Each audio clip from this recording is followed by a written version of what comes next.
Hello दोस्तों, आप सभी का स्वागत है हमारे डिकोड एग्जाम डिफेंस के इस ऑनलाइन प्लेटफॉर्म में। मैं हूं आपके साथ आपका इंग्लिश एजुकेटर, आपका पीयूष सर। और डिफेंस के लिए जो इंग्लिश हम लोग यहां पे प्रिपेयर कर रहे हैं, उसमें हम लोग एक बहुत बेसिक सा पार्ट ऑफ स्पीच, लेकिन उतना ही important part of speech, pronoun discuss कर रहे हैं। अब आपको याद होगा, मैंने लास्ट टाइम आपसे डिस्कशन किया था इनडेफिनिट प्रोनाउन पे।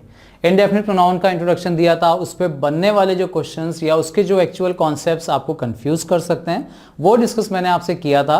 अगर आपने नहीं देखा है वो वीडियो, तो जाकर हमारे प्रीवियस वीडियो को वॉच कर लीजिए। सारे डाउट्स आपको यहाँ पर क्लियर होंगे। और इस टर्म को याद रखिएगा, इनडेफिनिट प्रोनाउन, ये टर्म आगे रिलेटिव प्रोनाउन में भी आपको फेस करना पड़ेगा। ठीक है ना। सो चलिए, इसी के आगे से हम कंटिन्यू करते हैं अपने नेक्स्ट प्रोनाउन के साथ, दैट इज डिस्ट्रीब्यूटिव। अब देखिए, डिस्ट्रीब्यूटिव वर्ड का मतलब ही समझ में आ रहा होगा। डिस्ट्रीब्यूट करना मतलब बांटना। सपोज करो मैं किसी क्लास में हूं और मुझे क्लास के जितने भी स्टूडेंट्स हैं, ऑल द स्टूडेंट्स, उनको कोई चीज बांटनी हो, या उन सारे स्टूडेंट्स को किसी एक क्लास से दूसरी क्लास में शिफ्ट करना हो। बेसिक से एग्जांपल ले रहा हूं। सारे स्टूडेंट्स को एक क्लास से दूसरी क्लास में मुझे शिफ्ट करना है। मान लो एक क्लास में है ये सभी, इनको शिफ्ट करके क्लास नंबर बी में पहुंचाना है। तो पहला इंस्ट्रक्शन जो मैं दूंगा कि सारे स्टूडेंट्स दूसरी क्लास में शिफ्ट हो जाएं। ठीक है ना। मैं बोलूंगा ऑल द स्टूडेंट्स, सारे स्टूडेंट्स की बात मैंने एक साथ करी है कि सब जाएंगे।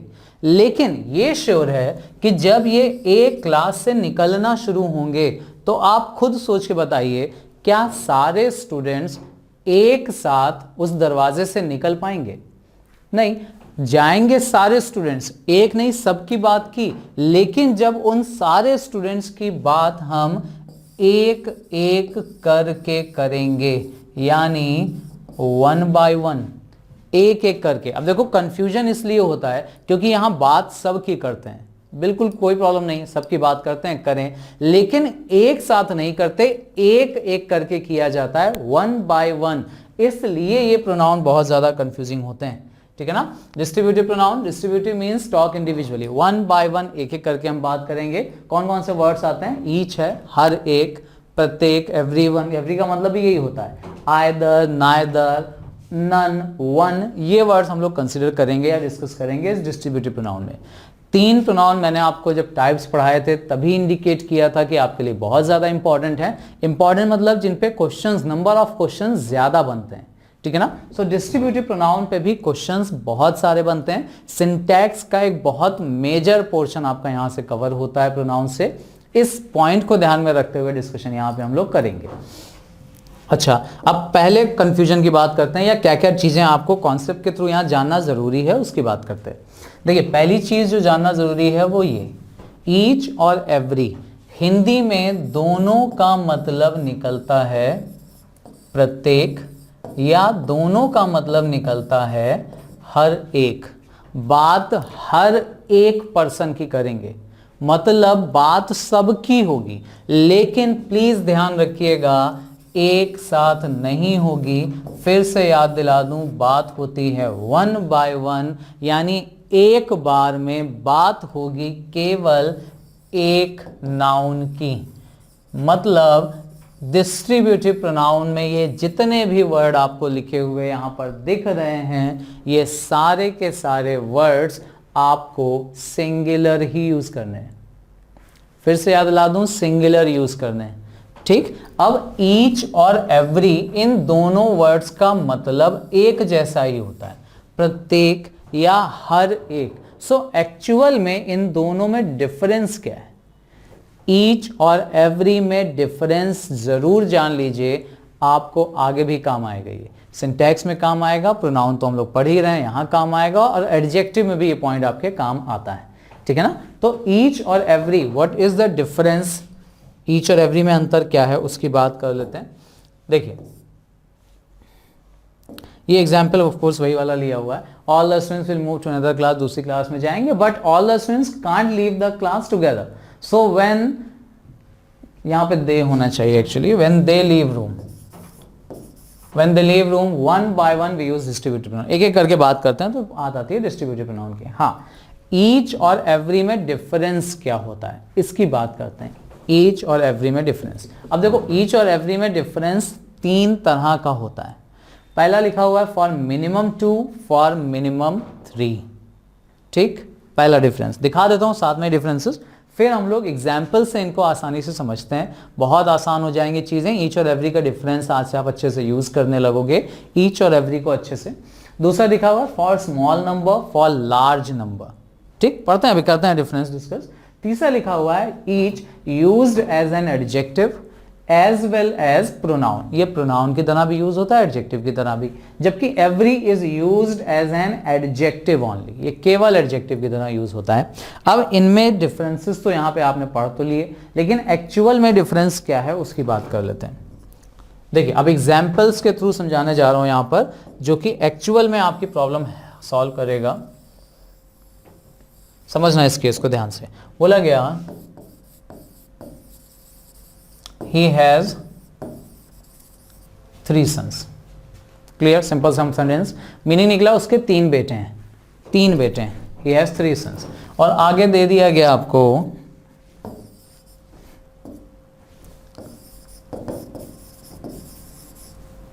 either of them is a doctor. Meaning निकल रहा है उसके 3 बेटे हैं और उन 3 बेटों में से हर एक बेटा उसका डॉक्टर है। 3 में जो भी बेटा उसका हर एक बेटा एक डॉक्टर है। ठीक है ना। अब ध्यान से समझना, अगर आपको लग रहा है यहां पे कि बात सबकी हो रही है, तीनों की एक साथ बात कर रहे हैं, तो फिर आप यहां पे आइदर ऑफ देम या कोई और वर्ड यूज नहीं करते, आप यहां पर लिखते ऑल ऑफ देम। देखिए, ऑल ऑफ देम का आप उनमें से यूज करते हैं, और ऑल ऑफ देम का मतलब होता है सभी डॉक्टर हैं। उस कंडीशन में यहां पर भी इज नहीं आता, ऑल ऑफ देम आर का यूज किया जाता और ये बन जाता हमारा adjective.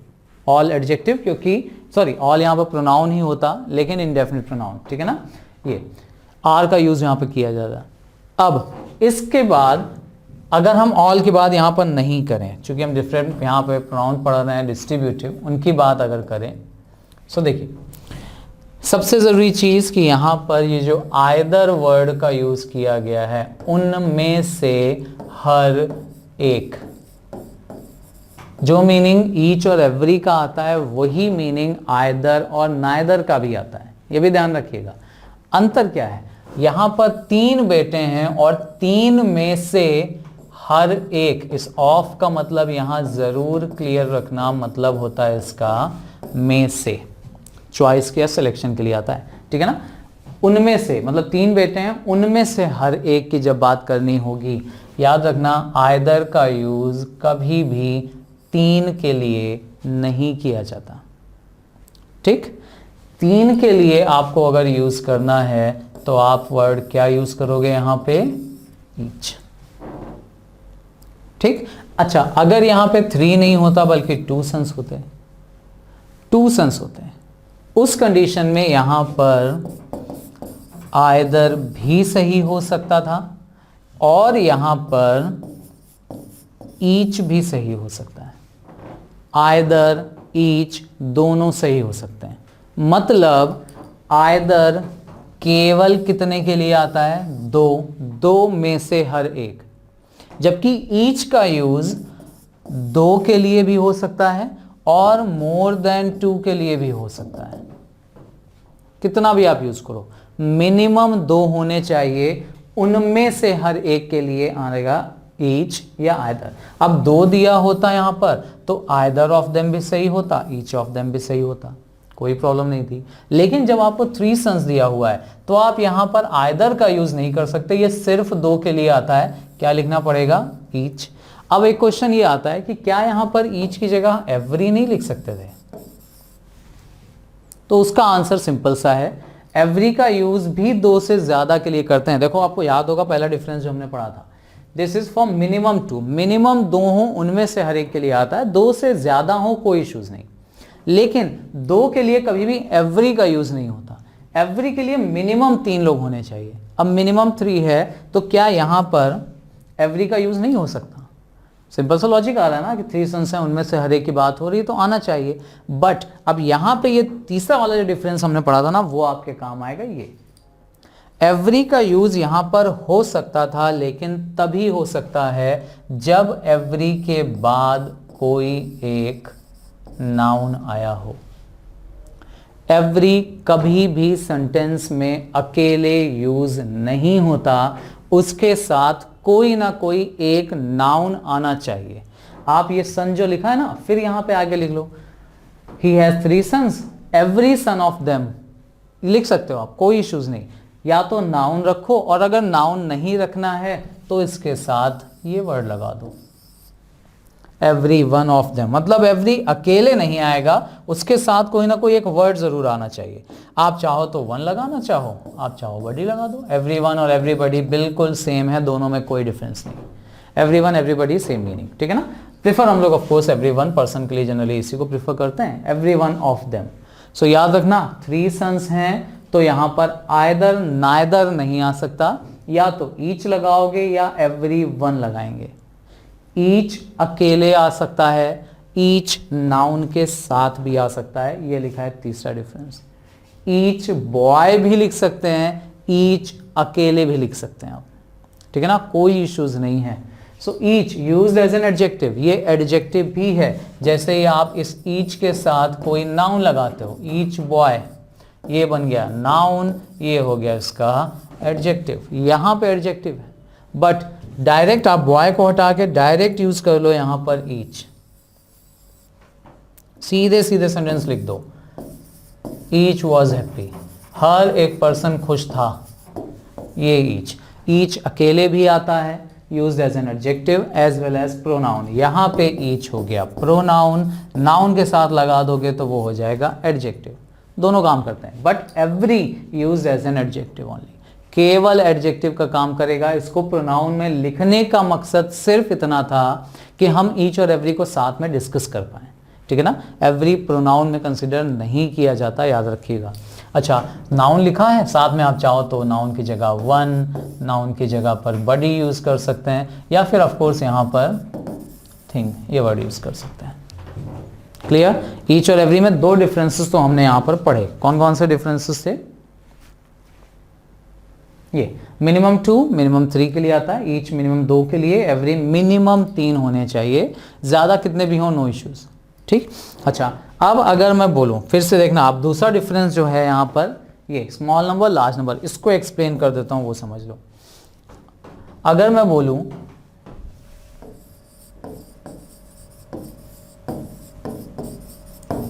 Every student is unique, हर एक स्टूडेंट अपने आप में यूनिक होता है, ठीक है ना। मतलब हर एक के अंदर अपनी अलग टैलेंट होता है, क्वालिटीज होती हैं, इंडिविजुअल होती है, तो हर एक स्टूडेंट यूनिक होता है, ठीक है ना। ये अगर मैं एग्जांपल लिख देता हूँ, मीनिंग बिल्कुल क्लियर है। अब अगर मैं आपसे पूछूं कि बताओ यहाँ पे मैं कौन से स्टूडेंट्स की बात कर रहा हूँ, जितने स्टूडेंट्स क्लास में बैठे हैं उनकी बात हो रही है, या पूरे वर्ल्ड में जितने स्टूडेंट्स हैं उनकी बात हो रही है? सो डेफिनेटली आप डिफाइन नहीं कर पाओगे, क्योंकि ईच का मतलब हर एक की बात हो रही है, लेकिन कितने हैं नहीं पता हमें। फिर भी ध्यान रखना, ये आता है तीसरा डिफरेंस। इन दोनों सेंटेंसेस की बात करें, दोनों सेंटेंसेस बिल्कुल करेक्ट हैं। Each student is unique, every student is unique, आता है डिफरेंस यूजेस के अकॉर्डिंग। जानते हैं, जब कभी भी हम एक बड़ी संख्या को रिप्रेजेंट करते हैं, उनमें से हर एक की बात करते हैं, एक बड़ी संख्या हो उसको रिप्रेजेंट करने के लिए उनमें से हर एक की बात करनी हो, लार्ज नंबर या लार्ज स्केल पे बात करने के लिए प्रिफर किया जाता है एवरी स्टूडेंट, एवरी वर्ड को। लेकिन अगर एक स्मॉल नंबर हो और उनमें से हर एक की बात करनी हो, उस कंडीशन में आपको यूज करना चाहिए ईच। जैसे आई एम श्योर आपने कभी भी ईच इंडियन नहीं सुना होगा, एवरी इंडियन सुना होगा। मतलब इंडिया में जितने भी लोग हैं, इंडियन जितने भी हैं, उनकी अगर हम बात करें या उनमें से हर एक की बात करें, हर एक इंडियन को अपनी मदरलैंड की रिस्पेक्ट करनी चाहिए, ठीक है ना। तो आप यहाँ पे ईच इंडियन नहीं बोलोगे, आप एवरी इंडियन बोलोगे। लेकिन आप बोलो मेरी फैमिली का हर एक मेंबर, मेरी फैमिली लिमिटेड लोगों को रिप्रेजेंट कर रहे हैं, या फिर कोई एक टीम हो, उस टीम के हर एक प्लेयर की बात करो, तो आप फिर एक लिमिटेड नंबर को रिप्रेजेंट कर रहे हो या आप रिप्रेजेंट एक स्मॉल नंबर को कर रहे हैं, तो आप प्रिफर इसको करेंगे। क्लियर? कंपल्शन नहीं है, ईच और एवरी एक दूसरे से रिप्लेसेबल हैं, दोनों एक दूसरे की जगह यूज हो जाते हैं। इतना हार्ड एंड फास्ट रूल नहीं रखिएगा, लेकिन डिफरेंस क्या है ईच और एवरी में एक्चुअल में, वो मैंने आपसे यहां पर डिस्कशन किया है। ठीक है ना? सो ईच और एवरी में एक्चुअल डिफरेंस होते हैं 3 तरह के। पहला मिनिमम 2 मिनिमम 3 वाला, 2 या 2 से ज्यादा, 3 या 3 से ज्यादा, और उनमें से भी हर एक के लिए सिंगुलर। याद रखना ये वाला पॉइंट। दूसरा है डिफरेंस स्मॉल नंबर या लार्ज नंबर या स्मॉल स्केल को रिप्रेजेंट करते हैं।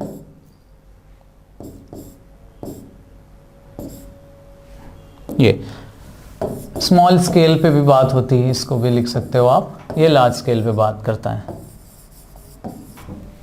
ठीक। और तीसरा डिफरेंस जो हमने पढ़ा वो ये होता है, ईच के साथ नाउन आ भी सकता है, नहीं भी आ सकता है, वो अकेले भी आ सकता है। ईच बॉय बोल भी सकते हैं, ईच भी आप बोलो चल जाएगा, कोई इश्यूज नहीं। बॉय आएगा तो एडजेक्टिव, नहीं आएगा तो प्रोनाउन। लेकिन एवरी कभी अकेले नहीं आएगा, उसके साथ नाउन या फिर थिंग, बडी, वन, इनमें से कोई ना कोई एक वर्ड आपको लगाना है, क्योंकि ये अकेले नहीं आता, ये प्रोनाउन नहीं सिर्फ एडजेक्टिव का काम करता है। ठीक, ये हुआ इसका नॉर्मल सा ईच और एवरी में डिफरेंस। अच्छा, अब यूजेस की बात करते हैं। देखिए पहला एग्जाम्पल बोला गया ईच बॉय। अब यहाँ पे बॉय या बॉयज देके भी आपसे एरर पूछ सकते हैं। ईच का मतलब हर एक की बात कर रहे हैं ना, सो याद रखना एक का मतलब सिंगुलर, तो ईच के साथ या एवरी के साथ जो भी नाउन आता है सिंगुलर ही होगा। ठीक, ईच है, बॉय हो गया, हैज या हैव में से क्लियर है, हर एक सिंगुलर की बात कर रहे हैं एक टाइम में, एक की, तो हैज, और डन दिया हिज, हर या देयर, क्या आना चाहिए। अब देखो ईच बॉय जेंडर क्लियरली बताया गया आपको, और बात सिंगुलर की कर रहे हैं, तो प्लूरल होगा नहीं, जेंडर क्लियर है यहां पर, इसलिए सही आंसर होगा ये।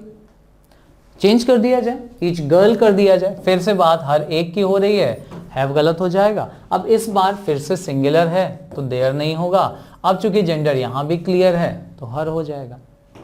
ठीक, लेकिन अगर यहां पे जेंडर क्लियर नहीं होता, थर्ड एग्जाम्पल देखिए, दिया ईच स्टूडेंट, स्टूडेंट्स नहीं, student singular, each student they दिया जाए और फिर पूछा जाए बताइए हैज होगा या हैव होगा, क्लियर है, यहाँ ईच हो या एवरी दे दें कोई फर्क नहीं पड़ता। ठीक, ईच सिंगुलर आया, अब सिंगुलर है तो डेफिनेटली यहां आएगा तो हैज ही, लेकिन अब प्रॉब्लम यह है कि स्टूडेंट मेल है या फीमेल है वो हमें नहीं पता। क्लियर, प्लूरल होता तो हम देयर वाला ऑप्शन टिक कर देते हैं, और ये देयर प्लूरल तो है नहीं, यहाँ पे है सिंगुलर, ईच स्टूडेंट सिंगुलर। बताइए हिज, हर, इट्स क्या आना चाहिए। देखो प्रॉब्लम ये है कि हमें पढ़ाया गया है कि इट का यूज केवल नॉन लिविंग के लिए होता है, हमेशा सच्चाई नहीं है ये। इट का यूज ऐसे जेंडर को रिप्रेजेंट करने के लिए भी होता है जो मेल और फीमेल दोनों को रिप्रेजेंट कर सकता है। ठीक है ना, तो ईच स्टूडेंट जेंडर क्लियर नहीं है, आप चाहो तो इट्स टिक कर सकते हो, कोई प्रॉब्लम नहीं। लेकिन हिज या हर में ही जब एक डिसाइड करना होता है तो हम लोग मेल कन्वीनियंस सोसाइटी के अकॉर्डिंग, अब यूजेस चलता आ रहा है, हालांकि ये पार्शियलिटी सही नहीं है, लेकिन प्रेफरेंस आप हमेशा मेल जेंडर को देते हैं। ठीक है ना, याद रखना ईच स्टूडेंट, इट्स भी सही है, हिज भी सही है, प्रिफर करना हो अगर तो आप इट्स को भी कर सकते हो, हिज को भी कर सकते हो। हिज का यूज दे दिया जाए तो गलत नहीं है, बुक्स में नॉर्मली एग्जाम्स में अब हिज को ही प्रेफरेंस दी गई है, ये भी ध्यान रखना। ठीक, लेकिन अगर ये सेंटेंस आ जाए, अब each boy and each girl दोनों टर्म दे दिए जाए और बीच में देखो लगा हुआ है एंड, यहां पर ईच भी दे सकते हैं और कंफ्यूज करने के लिए आपको एवरी भी दे सकते हैं। बिल्कुल कंफ्यूज होना नहीं, ईच एवरी का एक जैसा यूज है, every boy and every girl भी दे सकते हैं। ठीक, अब पहला कंफ्यूजन जो होता है वो होता है एंड की वजह से। एंड का मतलब बात दोनों की कर रहे हैं, लेकिन फिर ध्यान देना दोनों के पहले ईच या एवरी लगा है, और अगर ईच और एवरी लगा है, चाहे दोनों के पहले लगाओ चाहे एक के पहले लगाओ, एवरी बॉय एंड गर्ल भी दे दें, ईच और एवरी लगा है तो बात होगी अगेन एक की, एक की ही बात होगी, चाहे वो बॉय हो चाहे वो गर्ल हो। ठीक, और अगर बात एक की हो रही है तो बिल्कुल कंफ्यूज मत होइएगा, यहां पर आएगा हैज। सिंगुलर ईच और एवरी की वजह से वो सिंगुलर ही कंसीडर किया जाता है। ठीक, अब बात आती है यहाँ पे आगे हिज हर या देयर। अब देखो देयर तो आएगा नहीं क्योंकि ये प्लूरल के लिए आता है, जबकि ईच और एवरी की वजह से ये सिंगुलर है। ठीक, देयर तो हटा दे। अच्छा, हिज या हर डिसाइड करना हो, केवल बॉय दिया होता तो हिज हो जाता, केवल गर्ल दिया होता तो यहाँ पर हर हो जाता, स्टूडेंट दिया होता तो प्रेफरेंस हम हिज को दे देते।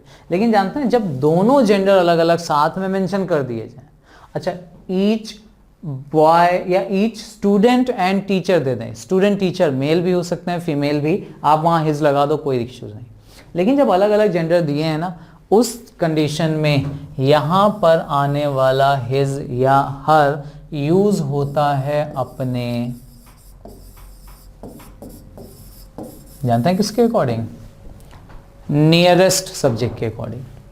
नियरेस्ट सब्जेक्ट मतलब समझ रहे हैं, यहाँ हिज आएगा या हर आएगा वो डिपेंड करता है कि इन दोनों नाउन में से इसके पास कौन सा नाउन लिखा है। और यहाँ क्लियरली आपको दिख रहा होगा कि गर्ल पास में लिखा है, इसका मतलब यहाँ सही आंसर हो जाएगा। अभी अगर आप यहाँ पे रिप्लेस कर दो ना, ये गर्ल को उठा के यहाँ पर ले आओ, बॉय को उठाकर यहाँ पर ले जाओ, तुरंत हमारा आंसर चेंज होके यहाँ पर हो जाएगा हिज। ठीक है ना। सो ये पॉइंट बिल्कुल क्लियर रखिएगा, ईच और एवरी का केस इसीलिए इंपॉर्टेंट है। अच्छा, each boy, each girl, each student, ये सब कुछ हटा दिया जाए और यहाँ केवल और केवल क्या दे दें, वन। बस वन के साथ याद रखना, वन मतलब बात यहाँ भी हर एक की होती है, सिंगुलर। बस यहाँ पर ध्यान ये रखना कि वन के साथ हिज नहीं आता, हर नहीं आता, इट्स भी नहीं आता, और प्लूरल तो ये है ही नहीं तो देयर भी नहीं आता। वन के साथ सिर्फ और सिर्फ